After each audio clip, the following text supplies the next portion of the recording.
जाता है, तो उसको देख करके आप ये अनुमान लगा सकते हो कि यह व्यक्ति पूर्व जन्म में बहुत अच्छा कर्म किया होगा, इसलिए यह इतना ज्ञान रखता है कि नहीं?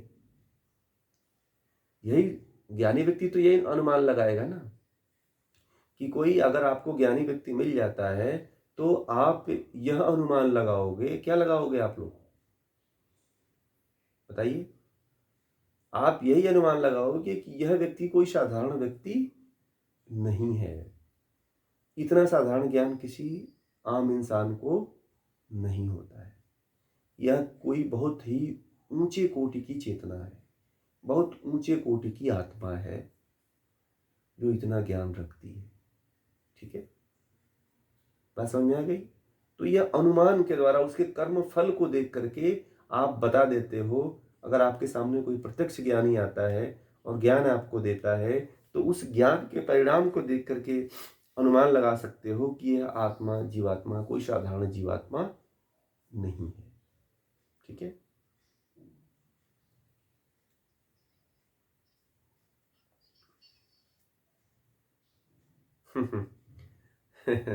आप हमारा उदाहरण दे दिया आपने तो इस तरह से अब ये देखिए, ये बात किस बात को लेके कह रहा है, जो पीछे वाला जो संकल्प चला आ रहा है ना, ठीक है, वही वाली बात को अभी यहाँ पे भी वही बात हो रही है। बात समझ में आ गया कि कोई जीवात्मा यदि उसका कर्म फल, मान लीजिए कोई व्यक्ति है तो वह जन्म लिया, ठीक है, और दूसरे का नुकसान करता है, दूसरे को मारता है, दूसरे को गाली देता है, दूसरे को तड़पाता है, ठीक है, तो उसके कर्म फल को आप देख करके कहा कि क्या कहोगे, क्या अनुमान लगाओगे कि यह पूर्व जन्म का कोई राक्षस रहा होगा, पूर्व जन्म का कोई उदंड व्यक्ति रहा होगा, है, जो इस तरह की उदंडता को करता है। क्लियर हुआ है ना? अगर कोई क्लियर ना हो तो बताइए। ये बात पीछे वाली ही चली आती है। जैसे किसी का पता लगाना हो, किसी के बारे में अच्छे बुरे की पहचान करना हो, तो ये ब्रह्म सूत्र के द्वारा पहचान कर लीजिए। ठीक है। किसी व्यक्ति के संस्कारों का पता करना हो, तो उसके जो कर्मों के फल हैं, परिणाम हैं, उसके द्वारा पता लगा लीजिए कि वो व्यक्ति पूर्व जन्म में क्या था, इसके पूर्व जन्म के संस्कार क्या थे, यह किस संस्कार में जीता था, यह इसके अंदर क्या भाव थे, कौन से कर्म करता था, ये आप पता लगा सकते।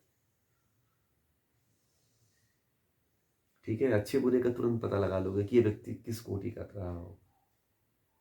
ठीक है, कामी है, क्रोधी है, लोभी है, सबका पता लगा लोगे कि ये व्यक्ति किस कैटेगरी का है। कर्म के फल को देख करके आप अनुमान लगा सकते हो। अगर मान लो कि आपको कोई बहुत बड़ी बीमारी हो गई, ठीक नहीं हो रही है, तो आप उससे भी अपनी बीमारी को पता लगा सकते हो कि मैंने पूर्व जन्म में क्या किया था। एक साधु था, बतानी पड़ेगी कहानी। ठीक है, उसके पैर, हाथ पैर गलने शुरू हो गए थे। ठीक है, तो वह अपने गुरु के पास गया और गुरु से पूछा कि आप तो बहुत ज्ञानी हो, आपने मैं आपके यहाँ बहुत सा ज्ञान लिया है, आप मेरे गुरु हो, ये बताने की चेष्टा करो कि ये मेरे हाथ गल क्यों रहे हैं। गलने वाला रोग को क्या कहते हैं? कोढ़। कौन सा रोग होता है वो? कोढ़। कोढ़ जानते हैं? कोढ़ में क्या होता है कि अंगुलियों से शरीर गलना शुरू होता है। देखा है आप लोगों ने रोग?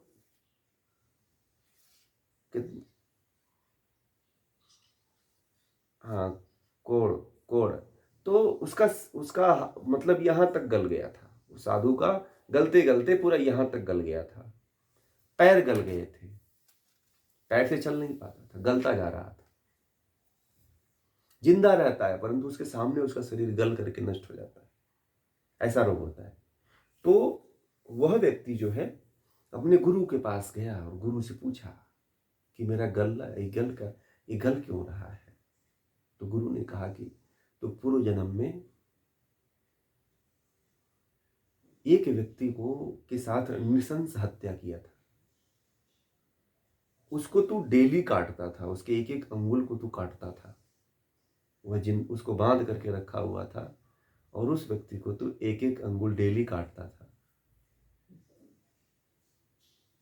इसीलिए तेरे साथ भी यही घटना घटित हो रही है कि तो तुझे भी परमात्मा एक एक अंगुल डेली नष्ट कर रहा है, तेरा एक एक इंच जो भी होता है।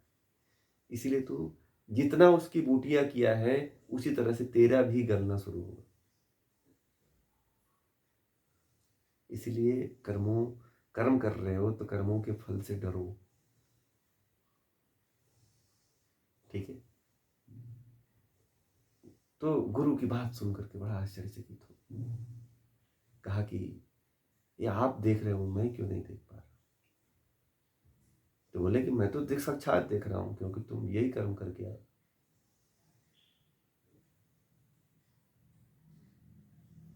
तो जो भी कर्म करना चाहिए वो बहुत अच्छा कर्म करना चाहिए। जीवन में बहुत ज्यादा करने की आवश्यकता नहीं है। जीवन में बहुत थोड़ा ही हो परंतु बहुत अच्छा हो। इसीलिए कहते हैं कि पुण्य को बढ़ाइए। हमारे इस तरह के हजारों जन्म हो चुके हैं। मैं आप लोगों को क्या कहता हूं? कहते हैं कि पुण्य को बढ़ा लो, जीते जी पुण्य को बढ़ा लो। जीवन में कुछ भी नहीं जाने वाला है। लोग खड़े खड़े खाना खाते हुए, नाचते हुए, गाते हुए आज दुनिया से विदा हो जा रहे हैं। एक 28 साल का लड़का है, मुझे सुनाई दिया उसका आज ही। वो मेडिकल पर से दवा लेने गया था, अभी दवा लिया भी नहीं था, वहीं गिरा और वहीं मर गया ऑन द स्पॉट। तो कहने का मतलब है कि जीवन का अस्तित्व तो बड़ा खतरे में है। मनुष्य सबसे ज्यादा खतरे में है। बड़े मजे की बात बता दूं, सबसे अधिक खतरे में यदि कोई प्रजाति है, प्राणी है, तो मनुष्य है। सारे प्राणी अभी भी अपने अस्तित्व में ठीक है। मैं कल गया था जंगलों में, घूम करके देखा पशु पक्षी जीव जंतुओं का जीवन उतना खतरे में नहीं है जितना कि मनुष्य का जीवन खतरे में।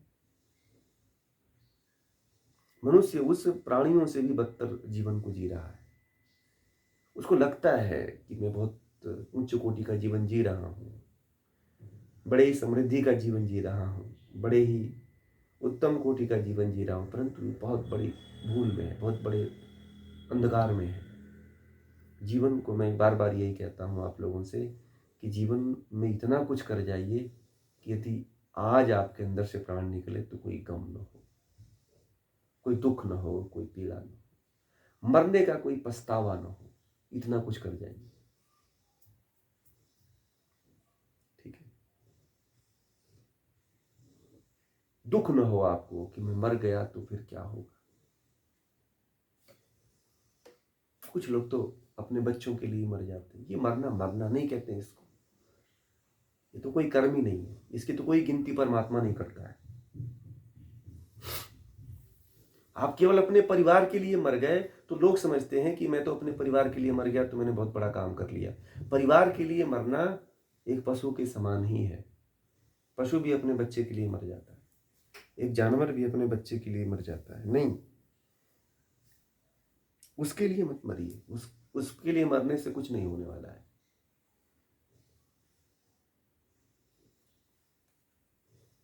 जीवन में वो चीज होना चाहिए जो मैं बार बार कहता हूं कि कर जाइए कुछ इतना कि आज आपको कह देना कि आज आपको चलना है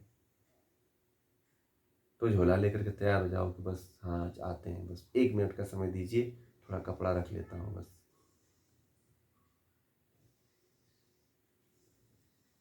क्योंकि कपड़े भी नहीं जाते हैं, फिर भी मैंने 1-2 सेकेंड क्षण आपको दे दी। इतनी तैयारी, इतनी गंभीर तैयारी किसकी हो सकती है? इसको ज्ञान हो। ठीक है, चलिए आगे चलते हैं। अंतिम सूत्र है इस पाद का।